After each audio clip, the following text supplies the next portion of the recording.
I appreciate you guys being here. I really do. But it's not you is the problem. It's the system that's in place. It's the concept of policing. It's the bad apples that need to be weeded out. So what we're going to do, he said, what we're going to do, we're going to put legislation in place. Let's go. Let's go. We're going to put legislation in place to make sure, like was said earlier, this doesn't happen in Connecticut, but you know what? It already has. We had our Laquan Solomon situation.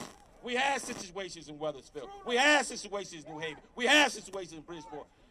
It's not far-fetched that this can happen here, but we have to get in front of it. We have to get in front of it. I tell you, we're going to have some uncomfortable conversations. We can't have conversation when it's kumbaya. That is not going to work anymore. We're not going to have that. We cannot have that. And my white friends who are in power, politically, financially, you're going to have to start inviting some black folks who might not agree with you to the table. Because I'm coming. And I got a whole lot of friends that want to come with me. We're going to have to change the concept of the conversation, and you're going to have to start listening with and collaborating with us. And I don't care if you got an R, as you're a Republican. I don't care if you're a Democrat. I will work with anybody who want to change these systems. And finally, it's time to put words to action. One thing I say, we've been talking too much. We've been talking too much. It's time for action. And also, when we bring the action, you can't keep moving the goalposts. You can't keep changing the game when we come to you with legislation that needs to be passed. No more compromising. Compromising has got us to where we are now, and I don't think any of us are happy. And finally, Malcolm told us a long time ago in one of his greatest speeches, the Ballad of the Bullet. Young people, and I believe in the Second Amendment, but we cannot win this fight by burning down our own communities. We cannot win this fight by picking up arms and shooting people. We are outnumbered and outgunned. That's not how it's going to happen. So the other option is the ballot.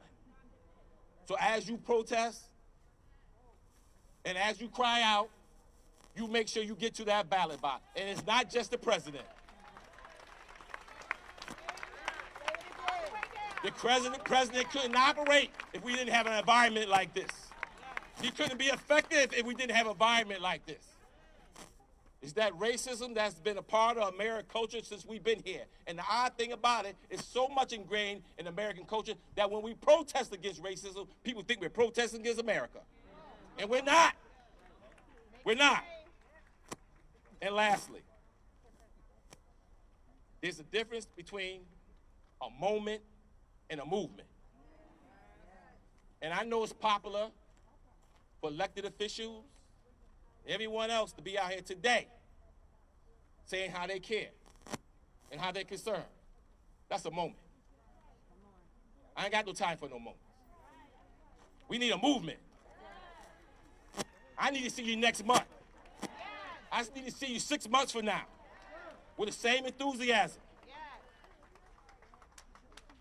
It only took 8 days after Dr. King was assassinated that we passed the Civil Rights Bill. 8 days. So that means you know what's right. You know what's right and wrong. And I said finally in my last, I'm going to give you an example. To my white brothers and sisters. Raise your hand. Raise your hand if you feel as though you would like to be treated like black folks been treated in this country. Raise your hand. Be honest. Raise your hand if you would like to be treated the way we've been treated. By not raising your hands, that tells me you already know what's going on. Are you willing to make a change? I am. Will you do? Thank you very much.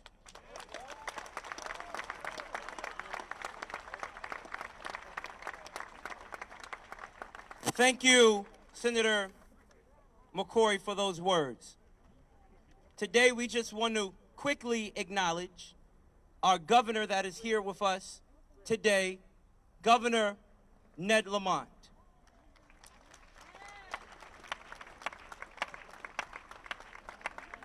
but nothing ever comes for free. Governor Lamont, we need you to step up for our communities of color. We need you to provide funding. We need you to return phone calls. We need you to get your staff in order to fight for our people. Enough is enough. I don't say it in rage. I say it in love. We need you right now. What time is it? Right now time. What time is it? Right now. What time is it? Right now. What time is it? Right now. Now, I don't even know who we're going to bring up because I'm fired up. Governor, we need you right now. We need you. We need you to do your job for people of color. Now we are going to bring up, thank you, wife, I love you. Now we're going to bring up a brother who has come into our community and done nothing but give. A brother who is there for those in need. And I want to say something for this brother because he would appreciate if I said it for him. We, as black people, don't need to send our black bodies to white funeral homes. I know it's tight, but it's right. And so this brother, with an issue called welfare liens, which the Greater Hartford Interfaith Action Alliance will be addressing when session opens back up, when black families cannot bury their loved ones because of a welfare system that keeps them in debt, Howard gets stuck with the bill. Howard gets stuck with the body. So we have to continue to support our black funeral homes. Howard, thank you. Thank you. Thank you. Thank you. Can we please put our hands together for Brother Howard K. Hill, also a member of Phi Beta Sigma Fraternity Incorporated. Thank you. Thank you. You know! Thank you. Thank you, everyone, for coming here today.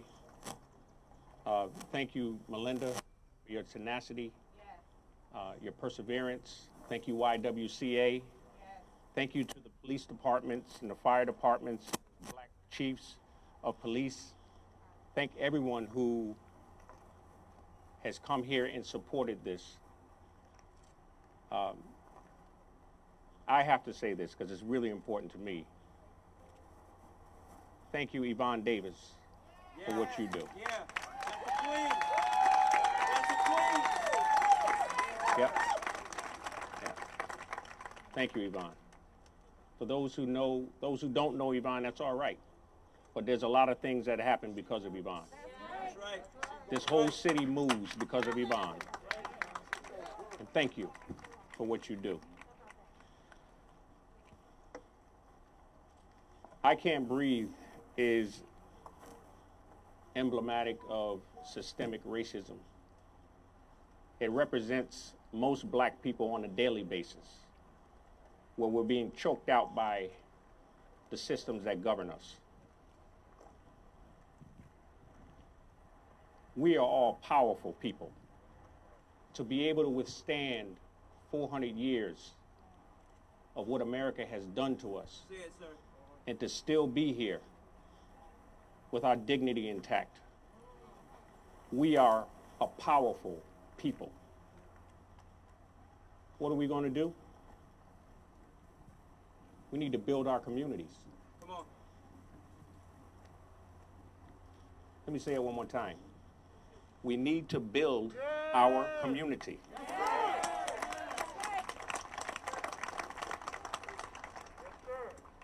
Building the community starts with me, individually. We all have a part in building the black community. I consider everyone out here part of the black community. Black, white, Hispanic, whatever you are, you're part of the black community because you recognize this struggle. So we're going to build the black community. And the best thing that we can do is to keep our money circulating with our black-owned businesses.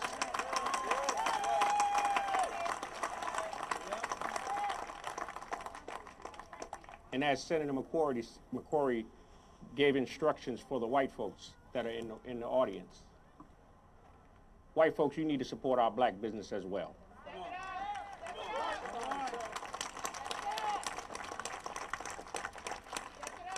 And for our legislators who govern us and set policy and bills and law, you need to support our black businesses as well. I think everybody needs to clap a little harder for that. I'm saying that because the black community has no other choice but to support white-owned businesses. So we need to put some pressure in a different kind of way. Economics is what makes this country turn. We need the money. We have the money with us. Within the black community, we are the 9th most richest nation in the world. In the world. If we capture our spending power, imagine if we just captured 5% of it and kept it in our communities, how much different would we look? I have some personal plans that I'm happy to discuss with anyone. And it has to do with one of the streets that we rode on. And I'm glad we took that route. It was on Barber Street. Anybody know about Barber Street? Barber Street is probably one of the, it's like ground zero of how this country has treated black people. Yes, it is. There's buildings on Barber Street that have not been touched since the day Martin Luther King died. Let's go. Let that marinate for a minute. Since the day that Martin Luther King died, there's buildings on Barber Street that have not been touched. Whose responsibility is that? It's ours. Because we haven't put the pressure on the powers that be to give us the resources to do what we need to do. So change is a process that starts within you.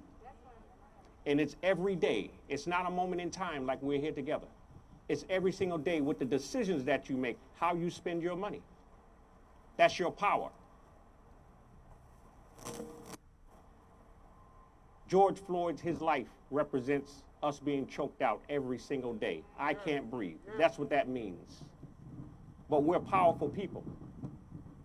And I asked an acquaintance of mine, a friend of mine, he's a digital graphic artist, to come up with a rendition. If everybody has had a funeral service through our company, they know that we like to give away blankets. Those are grieving tools.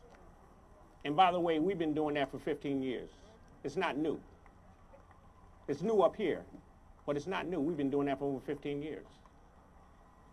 That blanket is a grieving tool. I think Melinda talked about grieving right. We need to grieve right as a people, but we need to make it right, and we can do that individually. So the graphic artist came up with a rendition of George Floyd and his life. And I'd like for my staff, LaDawn Jackson, everybody know LaDawn? Yeah. All right, and Buster Jenkins. When I roll with my team. Of course, my wife is my backbone, Nancy. Yeah. And I have my two kids. Matthew and Kendra, and my two nieces, Victoria and Lexi, that are here today. Young kids. They skipped school today to be here. This is a moment in time. We're making history. Change is starting today. Change has started. Buster and LaDawn, would you please open up that blanket? Come on. What that says is, rest in your power. Rest in power. And the gentleman who created this is Mr. Ryan Cochran. He is the son of Adrian Cochran of the YWCA. You see the talent that we have in our community? Do you see the talent that we have in our community? We have everything we need right within our community. We need to build our community. This blanket, with the help of the police chief of Hartford, will be sent to the family of George. Coming from Connecticut to let them know that his life was not in vain. God bless you all. What's her name? Tell me. Will you please? Let me write this down for you. There you go. Social distancing. We like that. Yeah. Keep it clean, huh? Yeah.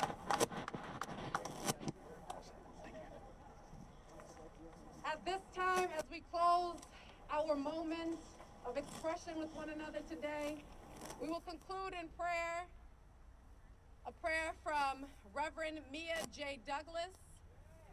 I encourage you all, after she finishes and concludes her prayer, to please get back in your cars and to return back to your families, your communities, charged to take action. The organizations that you heard from on today, the YWCA Hartford region, the Voices of Women of Color, Moral Monday, Howard K. Hill Funeral Services, United State of Women, we encourage you to reach out to us. Keep us accountable in this work and in this charge. At this time, I will yield to Reverend Mia Douglas, who will conclude our time together with a prayer. God bless you. Beloveds of God, let us pray.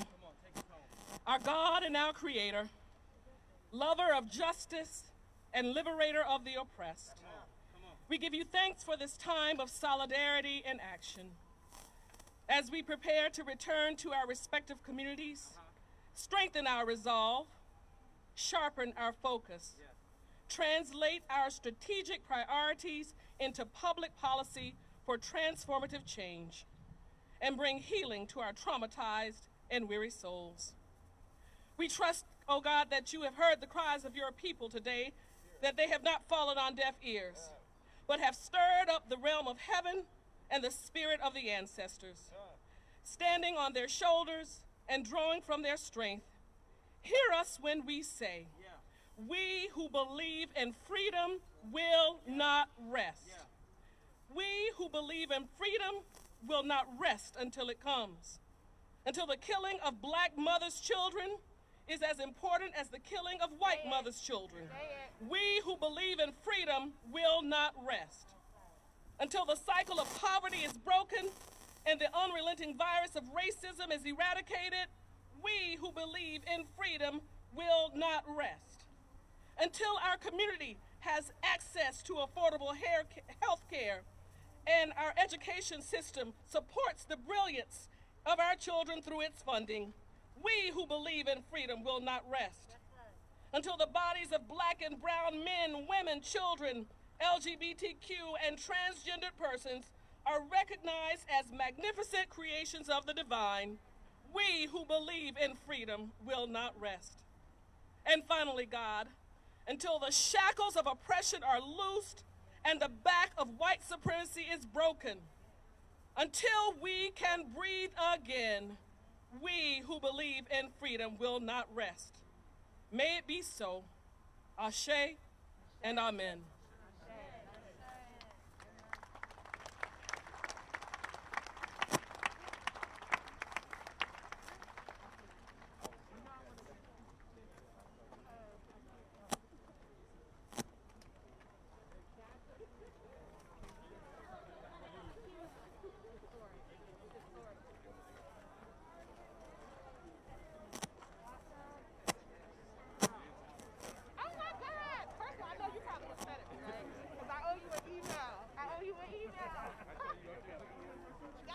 Look at my crazy professor.